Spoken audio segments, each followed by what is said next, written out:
online and on your smart speaker. Find your career in civil construction at Wagner Corporation. Now hiring. Visit wagnercorporation.com.au. Hit News Briefing. Elbow on the big stage. We'll check in on the PM who's visiting Jakarta. How the death of a Mackay woman triggered a review into Queensland state-run forensic labs. And cost of living pain, why those grocery bills won't be going down anytime soon. It's Monday, June 6th. I'm James Royce. This is your afternoon news briefing. Joko Widodo has welcomed Anthony Albanese to the Indonesian presidential palace. In unique style, the Indonesian leaders joined the PM on a bike ride around the property. We'll hear from both of those leaders later today after they discuss things like Vladimir Putin being invited to the G20 summit in Bali, also a free trade deal between the two countries, and China's growing influence. Foreign Minister Penny Wong, who's also in Jakarta, says both Australia and Indonesia are working on building stability as China seeks to broaden its reach. Everyone understands that we live in a time where the region is being reshaped, and what is important is that countries work together to ensure that region remains peaceful, prosperous and respectful of sovereignty. The Queensland Premier has confirmed that a commission of inquiry will be expanded into DNA testing at state-run forensic labs. It follows a submission from police that have raised concerns about potential problems with evidence. They are already reviewing hundreds of sexual assault cases from the past 4 years. Now, allegations of issues were initially brought to light by a podcast series about the death of Mackay woman Shandy Blackburn.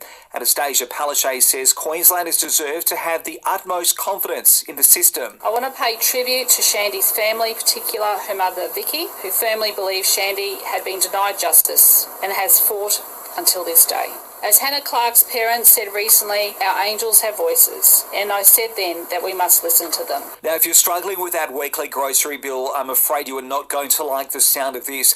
The head of the Food and Grocery Council has warned there is no relief in sight when it comes to rising prices at the supermarket.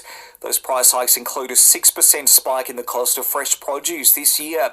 Tanya Barden says one of the issues is that we're hostage to broader problems overseas. It's very difficult in the short term to manage the inflationary pressure because so much of this is actually coming globally.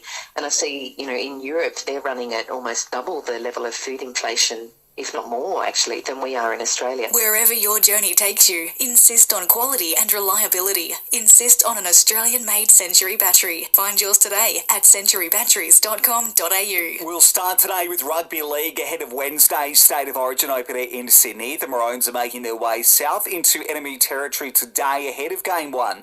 So how are the players coping with the pressure with just 2 sleeps to go? Queensland skipper Daly Terry Evans says each one handles it differently. For me, the most real moment of the week is when we run out. That's the most real moment of the week. Obviously, you enjoy every part of what the camp brings and what Origin brings. To AFL now, and the Tigers are fresh off a week off as they gear up for Thursday night's round 13 opener against the Power at the MCG. Coach Damien Hardwick says both sides are fighting to remain in the hunt for the top 8. We're looking forward to a challenge against a rampaging Port Adelaide. They're probably similar to ourselves, started the season off a little bit slowly, but starting to play some of the great brand of footy we know they can. Australia, we have a new champion with Perth golfer MG³ taking out the US Open this morning by 4 shots. And the Golden State Warriors have levelled the NBA Finals Series 1 game apiece against Boston with a 107-88 win in San Francisco.